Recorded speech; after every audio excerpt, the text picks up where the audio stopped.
오늘 신 하나님의 말씀인 마태복음 6장 9절과 10절 두 절 말씀 같이 읽도록 하겠습니다. 마태복음 6장 9절과 10절입니다. 우리 함께 합독합시다. 시작. 그러므로 너희는 이렇게 기도하라. 하늘에 계신 우리 아버지여, 이름이 거룩히 여김을 받으시오며 나라가 임하시오며 뜻이 하늘에서 이루어진 것 같이 땅에서도 이루어지이다. 아멘. 김문자 권사님, 하나님께 찬양으로 영광 돌리겠습니다. 가장 큰 문제는 두 가지라고 말씀드렸죠. 첫 번째는 기도하지 않는 것이 문제고, 두 번째는 기도를 하되 잘못 기도하는 것이 문제다라고 말씀을 드렸습니다. 예수님 시대에 유대인들도 잘못 기도하는 경우가 많았습니다. 그래서 예수님은 그 잘못된 기도를 지적하시면서 바른 기도를 가르쳐 주십니다. 그것이 마태복음 6장에 있는 산상보험 가운데 한 부분인데요. 먼저 예수님은 외식하는 기도를 지적하십니다. 6장 5절에 보니까 또 너희는 기도할 때 외식하는 자와 같이 하지 말라. 그들은 사람에게 보이려고 회당과 큰 거리 여기에 있어서 기도하기를 좋아하느니라. 내가 진실로 너희에게 이르노니 그들은 자기 상을 이미 받았느니라. 하나님 앞에서 하는 기도가 사람들에게 보이려고 하는 기도로 변질되었다라고 지적하시면서, 그러면 예수님은 어떻게 기도해야 되느냐? 6절에 이렇게 가르칩니다. 너는 기도할 때에 내 골방에 들어가 문을 닫고 은밀한 중에 계신 내 아버지께 기도하라. 은밀한 중에 보시는 내 아버지께서 갚으시리라. 골방 기도라고 부르는 하나님과만 만나고 교제하는 친밀한 이 기도를 예수님께서 가르쳐 주십니다. 두 번째로 지적하신 잘못된 기도가 뭐냐? 바로 중언부언하는 기도입니다. 7절에 또 기도할 때에 이방인과 같이 중언부언하지 말라. 그들은 말을 많이 하여야 들으실 줄 생각하느니라. 중언부언하는 기도라는 것은 입으로 계속 중얼중얼 기도하지만 지금 내가 무슨 기도를 하고 있는지 정확하게 알지 못하는 기도. 입술로는 기도하면서 머리로는 딴 생각을 하는 기도. 기도하면서 정신이 깨어있지 못하고 비몽사몽간에 하는 기도. 어쨌든 기도와 마음이 함께하지 않은 모든 기도를 중언부언하는 기도다라고 말할 수가 있습니다. 그렇게 기도하지 말라라고 말씀하십니다. 그러면서 예수님은 중요한 사실을 가르쳐 주십니다. 그러므로 그들을 본받지 말라. 구하기 전에 너희에게 있어야 할 것을 하나님 너희 아버지께서 아시느니라. 하나님은 우리에게 가장 좋은 것을 주고 싶어 하십니다. 우리의 좋으신 아버지 되신 하나님은 우리에게 필요한 것, 가장 있어야 할 것을 알고 계시고 주기를 원하신다는 거예요. 그런데 하나님은 우리가 구하는 대로, 우리가 요구하는 대로 다 주면 안 된다는 사실을 또한 알고 계십니다. 우리가 달라는 대로 다 주면 결국은 우리가 망하게 된다는 사실을 하나님은 잘 아십니다. 그래서 하나님은 우리에게 주시되 가장 좋은 때에 가장 좋은 방법으로 가장 유익한 것을 주십니다. 하나님의 이 마음을 아는 사람은 낙심하지 않고 계속해서 기도할 수 있습니다. 오늘은 예수님께서 제자들에게 가르쳐 주신 기도에 대해서 살펴보려고 합니다. 예수님은 이 잘못된 기도를 지적하시면서 그러므로 너희는 이렇게 기도하라. 그러므로 너희는 이렇게 기도하라. 예수님이 기도를 가르쳐 주십니다. 예수님이 직접 가르쳐 주신 기도다 해서 주기도문이라고 부르고 우리가 예배를 마칠 때 주기도문을 같이 하는 경우가 많습니다. 이 주기도문을 살펴보면서 먼저 기억해야 될 사실은 이 주기도문이 굉장히 좋은 기도라는 것입니다. 짧기 때문에 별것 아닌 기도가 아니라 굉장히 좋은 기도라는 것입니다. 신앙생활 하다 보면 기도를 잘 하고 싶은 마음이 누구에게나 있습니다. 아마 성도라면 그런 마음을 다 갖고 계실 거예요. 여러분, 잘하는 기도가 과연 어떤 기도일까요? 해박한 성경 지식을 가지고 성경을 많이 인용하면서 하는 유창한 기도가 잘하는 기도일까요? 막히지 않고 폭포수처럼 솟아나오는, 터져나오는 기도가 잘하는 기도일까요? 감동적인 언어로 사람의 마음을 움직이는 기도가 잘하는 기도일까요? 우리의 속마음을 하나님 앞에 다 쏟아내는 그런 기도가 잘하는 기도일까요? 물론 이런 기도들은 다 좋은 기도입니다. 왜냐하면 좋은 기도는 하나님께서 우리의 기도를 들으시고 응답하시는 기도. 그래서 우리가 어떤 기도를 하든 우리들의 마음을 다하여 하나님 앞에 구하면 하나님은 들으시고 응답해 주시니까 좋은 기도라고 말할 수 있습니다. 하지만 하나님이 원하시는 하나님의 뜻대로 하나님이 가장 기뻐하시는 최고의 기도가 뭘까? 그것은 바로 예수님이 가르쳐 주신 기도다라고 말할 수 있습니다. 왜냐하면 예수님은 너희는 이렇게 기도하라고 우리에게 기도의 본을 보여주시고 기도의 내용을 가르쳐 주셨기 때문입니다.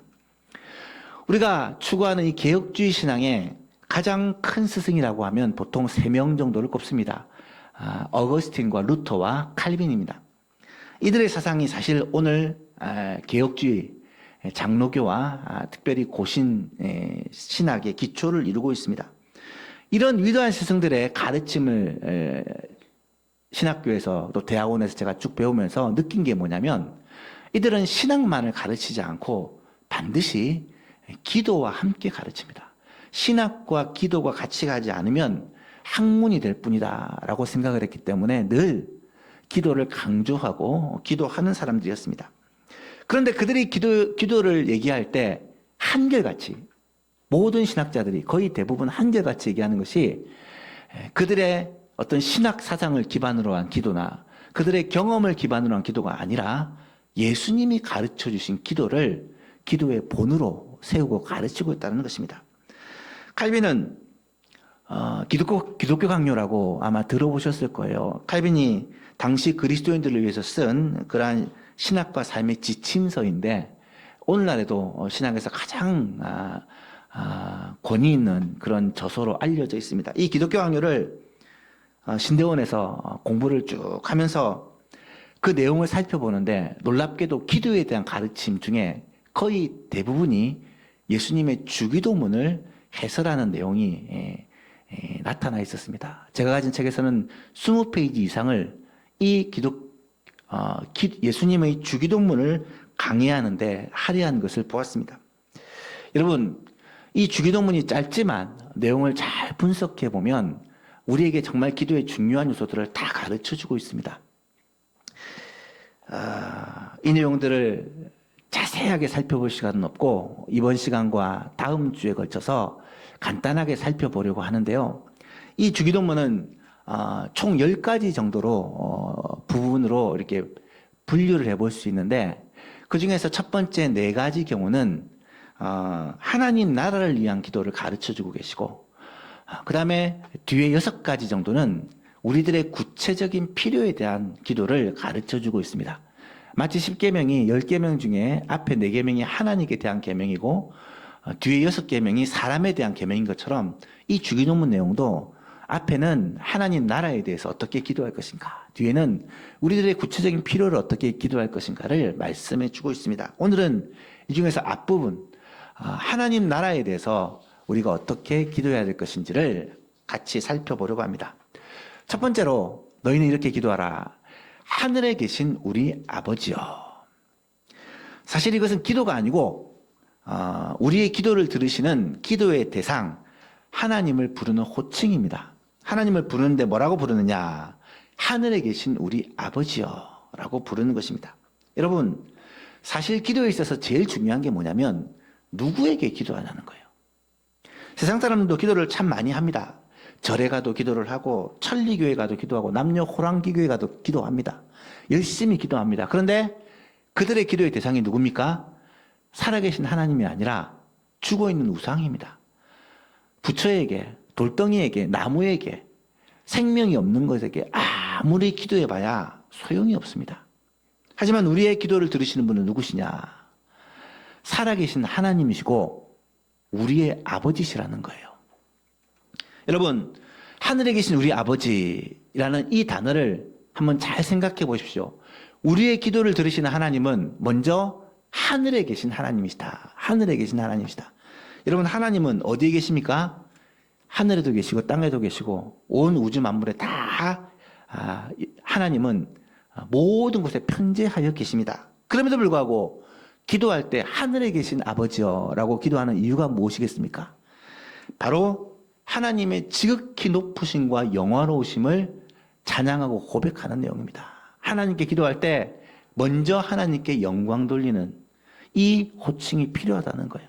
여러분, 하나님 앞에 기도할 때 온 세상 만물 가운데 충만하게 임재하시지만 특히 하늘 위에 홀로 계셔서 모든 영광과 존귀를 받게 합당하신 그 하나님을 항상 우리가 기억하고 하나님을 찬송하며 기도할 수 있기를 간절히 바랍니다. 뿐만 아니라 그 하나님은 온 천지와 만물을 만드신 창조주 하나님이세요. 지금도 이 모든 만물을 다스리시는 하나님입니다. 시편 121편에서는 내가 산을 향하여 눈을 들리라. 나의 도움이 어디서 올까? 나의 도움이 어디서 온다고요? 천지를 지으신 여호와께로다. 모든 세상 만물을 만드시고 지금도 붙들고 계시는 그분이 우리의 기도를 들으신 하나님이라는 거예요. 얼마나 놀라운 사실입니까? 그래서 우리는 하나님 앞에 기도하는 것이 엄청난 특권이요 복이다라는 사실입니다. 두 번째로 하늘에 계신 우리 아버지, 하늘에 계신 우리 아버지라는 것입니다. 우리의 기도의 대상이 누구냐? 아버지라는 거예요. 우리 아버지라는 거예요. 여러분, 하나님이 아무리 위대하고 대단하신 분이라 할지라도 그분이 나와 아무 상관이 없다면 우리의 기도를 들으실 리가 없습니다. 그런데 하늘에 계신 하나님이 바로 우리의 아버지시라는 거예요. 아버지시라는 거예요. 우리의 기도를 들으시는 하나님은 우리를 사랑하사 독생자 예수 그리스도를 우리를 죄에서 건지시고 살리시기 위해서 이 땅에 보내주셨고 예수 그리스도를 말미암아 우리를 하나님의 자녀로 삼아주신 우리의 아버지시다라고 말씀을 합니다. 따라서 우리가 기도할 때는 항상 하나님 아버지에게 아들의 자격으로 딸의 자격으로 나아가 기도하는 거예요. 여러분 기도하실 때 하나님이라고 부르지 마시고 반드시 하나님 아버지라고 부르시기를 바랍니다. 이 호칭도 중요해요. 제가 기도할 때 늘 하나님 아버지라고 부르는 것도 이런 사실을 알고 있기 때문에 하나님을 아버지로 부르는 것입니다. 우리가 기도하는 대상은 저 높이 계시고 엄청난 위대한 신이 아니라 온 천지 만물을 만드시고 다스리시지만 우리의 좋으신 아버지가 되신 하나님 아버지께 기도하는 거예요. 그 사실을 우리는 잊지 말아야 하는 것입니다.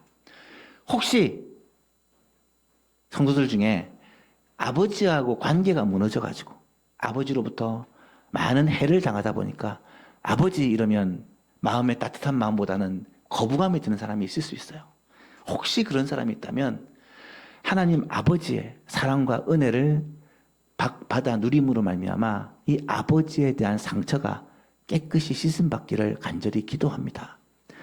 하나님 아버지, 우리의 좋으신 아버지께 우리는 기도를 드리는 것이다 라는 사실을 예수님은 주기도문의 호칭에서 가르쳐주고 있는 것이죠. 두 번째로 첫 번째 기도의 제목입니다. 이름이 거룩히 여김을 받으시오며, 이름이 거룩히 여김을 받으시오며. 기도에 항상 첫 번째는 하나님께 감사와 찬송과 영광을 올려드리는 거예요. 하나님의 이름에 합당한 영광을 올려드리는 것입니다. 이 기도는 하나님의 이름이 거룩하지 않기 때문에 하나님의 이름이 거룩히 여김을 받으시옵소서라고 기도하는 것은 아닙니다. 잘 아시지만 하나님은 이미 거룩하신 분입니다. 온전하게 거룩하신 분입니다. 우리가 거룩하게 되십시오 얘기 안 해도 이미 하나님은 거룩하게 되신 분이십니다. 문제는 뭐냐? 하나님의 이름을 걸고 이 땅에서 살아가는 그리스도인들이 하나님의 자녀라고 하나님의 백성이라고 말하는 우리들이 거룩하지 않다라는 거예요.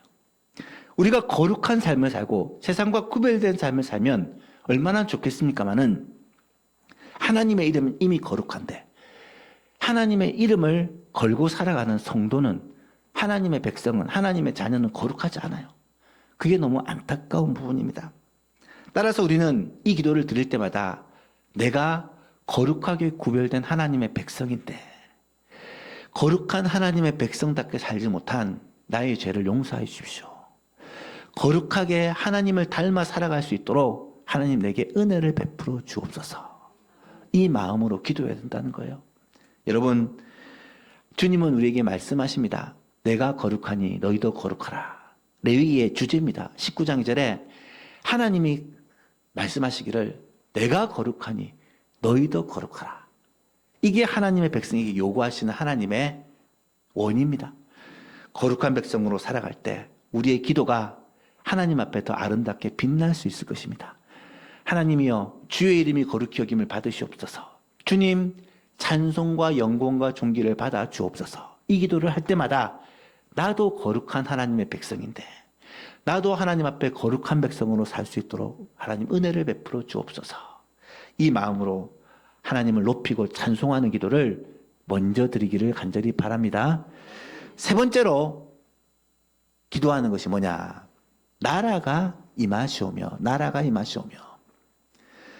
하나님 나라가 임하기를 간구하는 내용입니다. 나라가 임하시오며 번역은 이렇게 되어 있지만 원문을 보시면 그의 나라가 쉬라는 단어가 쓰여서 그의 나라가 임하시오며 이라고 되어 있습니다. 그의 나라가 아니네요. 당신의 나라가 2인칭으로 되어 있어요. 당신의 나라가 임하시오며. 여기서 당신의 나라는 누구를 말합니까? 하나님의 나라. 하나님을 부르고 하나님의 나라가 임하여 달라고 기도하고 있는 거예요. 하나님의 나라가 임한다는 것은 뭘 말하겠습니까? 하나님의 나라가 임한다는 것은 하나님의 통치와 다스림이 이루어지게 나타나도록 해달라는 기도입니다. 하나님의 통치와 다스림이 나타나도록 기도하는 거예요. 여러분, 하나님의 통치와 다스림이 어디에 나타나야 되겠습니까? 우리 가정에도 나타나야 되고 우리 교회에도 나타나야 되고 이 나라 이 민족 가운데도 나타나야 됩니다. 하지만 제일 먼저 하나님의 통치와 다스림이 나타나야 할 것은 바로 우리의 심령입니다. 우리의 마음속입니다. 예수님과 바리새인들의 대화 가운데 이런 말씀을 해요. 바리새인들이 하나님의 나라가 어느 때 임하나이까 묻건을 예수께서 대답하시기를 하나님의 나라는 볼 수 있게 임하는 것이 아니요 또 여기 있다 저기 있다고도 못하리니 하나님의 나라는 어디 있다고요? 너희 안에 있느니라. 우리 안에, 우리의 심령에, 우리의 마음에 있다라고 가르치십니다. 하나님의 나라가 우리의 심령에 먼저 임해야 돼요. 하나님의 나라가 임한다는 말은 하나님의 통치와 다스림이 우리 안에서 먼저 일어나야 된다는 거예요. 우리가 예수님을, 우리가 하나님을 우리의 주로, 왕으로 고백하며 살아야 된다는 말이에요. 하나님의 나라가 우리의 심령에 임하면 어떤 일이 벌어지는 줄 아십니까? 우리의 나라는 끝이 납니다. 내가 주인이었고 사탄이 주인이었던 내 나라, 사탄의 나라는 끝이 납니다. 하나님의 나라가 우리 가운데 임하면 주님이 나를 다스리시고 주님께서 내 삶을 주관하시고 내 생각과 내 감정을 다스리는 거룩한 삶이 비로소 나타나게 된다는 거예요. 하나님의 처음 만드신 아름다운 에덴 동산, 죄가 없이 정말 아름다운 창조 세계가 먼저 내 마음속에 이루어지고 나를 통해 우리 가정 가운데, 예수만 교회 가운데, 우리가 살아가는 우리의 삶의 터전 가운데 임하는 것, 이것이 하나님께서 우리를 통하여 기대하고 요구하시는 것입니다. 오늘 우리도 하나님의 이 영광과 통치를 맛보고 누리며 살아가는 하나님의 백성 되기를 원합니다. 그러기 위해서 항상 하나님 나라가 내 마음에 임하게 하여 주옵소서. 하나님의 통치와 다스림이 내 가운데 임하게 하여 주옵소서. 이 기도를 하나님께 드려야 된다는 거예요. 칼빈은 우리의 심령에 하나님의 나라가 임하는 데는 두 가지 경로가 있다고 가르칩니다. 하나님의 나라가 우리 심령에 어떻게 임하느냐? 첫 번째는 우리의 잘못된 정욕을 바로잡아주는 성령이요. 또 하나는 우리의 생각들을 아름답게 빚어주는 하나님의 말씀이다. 결국 우리 가운데 우리의 심령에 하나님의 나라가 임하기 위해서는 뭐가 필요하냐? 성령님의 충만하심과 말씀의 충만이 필요하다. 우리의 잘못된 생각을 성령께서 바로잡아 주시고 우리 가운데 아름다운 삶을 회복시켜주는 하나님의 말씀이 충만할 때 우리의 심령에 하나님의 나라가 임할 수 있다는 거예요. 사랑하는 성도 여러분, 기도할 때마다 성령 충만과 말씀 충만을 위해 꼭 기도하시기를 바랍니다. 성령의 인도하심을 받고 말씀의 인도하심을 받는 것, 이게 하나님 나라를 우리 가운데 충만하게 하는 것이고 이것이 하나님의 나라가 이 땅에 임하는 첫 번째 길이다라는 사실을 우리가 알아야 합니다. 그래서 기도할 때마다 우리가 꼭 구해야 될 것은 하나님, 오늘도 내가 하루를 살아가는 동안 하나님의 나라가 내 심령에 임하게 하여 주시되 성령 충만함으로 성령의 인도함으로 살아가게 해 주십시오. 하나님의 말씀이 우리 가운데 충만하게 임하여 말씀을 읽고 묵상하고 이 말씀대로 순종하며 살게 해주십시오. 이렇게 기도하며 순종하는 저와 여러분 될 수 있기를 바랍니다. 하나님의 나라에 대한 기도 네 번째가 뭐냐? 마지막 네 번째가 뜻이 하늘에서 이루어진 것 같이 땅에서도 이루어지다라는 기도예요. 하나님의 뜻을 위한 기도입니다. 하나님의 나라와 함께 하나님의 뜻이 이루어지기를 기도하는 것입니다. 여러분, 하나님의 뜻이 과연 무엇일까? 하나님의 뜻이 제가 여러 번 말씀을 드린 것 같아요. 성경에 나타나는 하나님의 뜻은 항상 영혼 구원과 관련이 있습니다. 하나님의 온 인류를 향한 하나님의 가장 큰 소원과 뜻은요, 예수 그리스도, 하나님이 보내신 자 예수 그리스도를 통하여 모든 사람들이 예수님을 믿고 구원받기를 원한다라는 하나님의 가장 간절한 소망과 뜻입니다. 물론 이미 구원받은 성도를 향한 하나님의 뜻은 많죠. 거룩한 하나님의 백성으로 살아가고 항상 기뻐하고 주님의 의기하고 범사에 감사하고 하나님의 이 은혜를 받아 누리며 그렇게 기쁨과 평강을 누리며 살아가기를 원하는 하나님의 뜻은 분명히 있지만 온 인류를 향한 하나님의 가장 큰 소원은 예수 믿고 구원받는 거예요. 이거는 성경이 가르치는 일관된 가르침이고 오늘 우리가 꼭 기억해야 될 하나님의 뜻입니다. 요한복음 6장에 보면 예수님께서 내가 하늘에서 내려온 것은 내 뜻을 행하려 함이 아니요 나를 보내시니 하나님의 뜻을 행하려 함이라. 나를 보내시니 뜻은 하나님의 뜻은 내게 주신 자 중에 내가 하나도 잃어버리지 않냐고 마지막 날에 다시 살리는 이것이니라.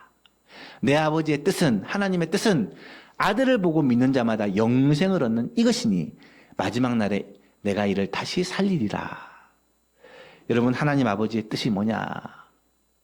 모든 사람이 예수 믿고 구원받는 것. 이것이 하나님의 가장 큰 뜻이라는 사실입니다.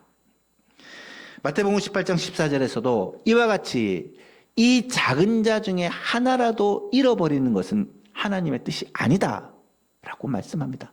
한 사람이라도 실족하여 하나님의 품을 떠나 구원받지 못한다면 그것은 하나님의 뜻이 아니라는 거예요. 모든 사람이 구원을 받으며 하나님의 이 진리를 따르기를 하나님은 간절히 원하고 계시다는 사실입니다. 이 하나님의 뜻을 알기를 원하고 이 하나님의 뜻을 우리가 순종하기를 원합니다. 하나님의 창조 목적, 하나님의 나라의 본래 그 나라가 회복되는 것이 하나님의 뜻인데 결국 사람이 하나님과 교제하며 사귀며 하나님의 뜻대로 세상을 아름답게 통치하며 다스리며 살아가는 이 창조 질서가 회복되는 것이 하나님의 뜻이라고 한다면 우리는 이 뜻을 늘 마음에 기억하고 하나님 나라가 내 심령뿐만 아니라 이 땅 위에 임하게 하여 주옵소서. 이것을 기도하는 거예요. 어떻게 이 땅에 이루어지느냐? 하나님은 교회를 통하여 하나님의 뜻이 이 땅에 이루어지게 하시고 교회를 통하여 많은 영혼들이 주님께로 돌아와 하나님의 나라가 확장되는 것을 간절히 원한다는 사실입니다. 에베소 1장 20절 이하에 보면 그의 능력이 그리스도 안에서 역사하사 죽은 자들 가운데서 다시 살리시고 하늘에서 자기 오른편에 앉히사 모든 통치와 권세와 능력과 주권과 이 세상뿐 아니라 오는 세상에 일컫는 모든 이름 위에 뛰어나게 하시고 하나님께서 예수님을 회복시키고 높이신 것을 얘기합니다. 또 만물을 그의 발 아래, 예수님의 발 아래 복종하게 하시고 그를 만물 위에 교회의 머리로, 예수님을 만물 위에 모든 세상 위에 교회의 머리로 삼으셨느니라. 교회는 예수님의 몸이니 만물 안에서 만물을 충만하게 하는 이에 충만합니다. 이 내용은 조금 어렵기 때문에 설명이 많이 필요하지만 요약하면 이렇습니다. 하나님은 오늘도 이 세상 만물을 하나님의 뜻대로 회복시키기를 원하시는데 그 회복의 역사를 무엇을 통해서 하느냐? 누구를 통해서 하느냐? 교회를 통해서 하신다는 거예요. 교회를 통해 어떻게 하시느냐? 복음 전하여 영혼을 살림으로 말미암아 이 회복을 이루어 가신다는 것입니다. 사랑하는 예수만교회 성도 여러분, 우리 예수만교회는 오직 예수님만 바라보는 교회입니다. 영혼을 구원하여 그리스도의 제자로 세우는 교회입니다. 우리의 소망교회가 왜 이 땅에 존재하느냐? 그 이유는 분명합니다. 하나님의 나라가, 하나님의 뜻이 이 지역 가운데, 이 나라 가운데 회복되기 위해서, 그 뜻을 위해서 우리가 뭘 해야 되느냐? 복음 전하고 영혼 살리는 일에 교회가 힘을 내야 한다는 것입니다. 사랑하는 예수만교회 성도 여러분, 무더운 여름철 우리 전도대도 잠시 쉬고 있고 아직 영혼 구원에 총력을 다하지 못하고 있지만, 이제 시원한 가을바람이 불기 시작하면 온 교회가 힘합쳐서 전도하는 일에, 영혼 구원하는 일에, 또 올 가을에는 또 우리의 가족, 친지, 이웃들을 다 또 하나님께로 초청하여 복음 듣고 구원받는 일에 기도하면서 하나님의 뜻을 위해 최선을 다하는 우리의 소망교회가 될 수 있기를 주님의 이름으로 축복합니다. 말씀을 맺고자 합니다. 예수님이 가르치신 기도는 절대로 시시한 기도가 아닙니다. 주기도문은 매우 훌륭한 기도요, 우리가 꼭 해야 할 기도입니다. 따라서 우리가 기도할 때 기도할 내용이 잘 생각나지 않으면 주기도문을 하나씩 곱씹어보며 기도해 보십시오. 이 기도를 통해서 우리는 하나님의 그 놀라운 은혜를 체험할 수가 있습니다. 예배를 마칠 때 주기도문을 하시면 그냥 주문처럼, 여러분 주기도문에서 기도를 빼면 주문이라는 거 아시죠? 주기도문이니까 기도 빠지면 주문입니다. 중얼중얼 하지 마시고, 하나님 하늘에 계신 우리 아버지여, 이름이 거룩히 여김을 받으시오며 하나하나를 할 때마다 이 뜻이 무엇인가, 이 기도를 내 기도로 담아 하나님께 드릴 때 주님께서 기뻐하시는 그런 기도를 드릴 수 있을 것이며, 특별히 앞에 네 가지는 하나님의 나라와 그의 뜻을 위한 기도, 하나님의 나라와 그의 뜻을 위한 기도로 하나님께 영광 돌리는 우리의 소망교회 모든 성도님 되었으면 좋겠습니다.